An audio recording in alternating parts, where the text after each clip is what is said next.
magising ka sa tawag sa 10 AM na tawag na yung partner mo kasama din sa mga na-ambush. Like, sinabihan ako na, tawagan mo daw si Corpus, tawagan mo si Corpus. Bakit ko tawagan si James kung nag-work si James? Tapos yun na pala, kasama na pala sa na-ambush.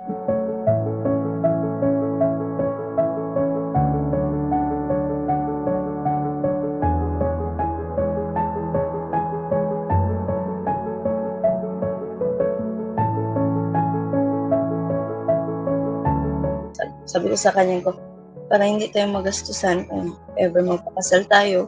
Sabi ko, simple lang, yung sa West lang. Pero sabi niya sa akin, gusto ko mabigay sa'yo yung bongga na kasal. Kasi lahat ng babae yan ang dream.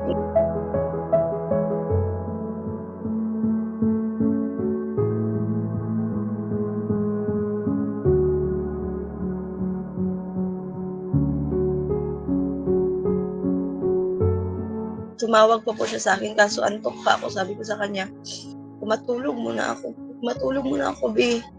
Tapos sabi sa akin, sige, matulog ka na lang. Tapos hindi ako nag-expect na siya pala yung matutulog forever. Sana yung umaga na yun, kinausap ko na lang talaga siya.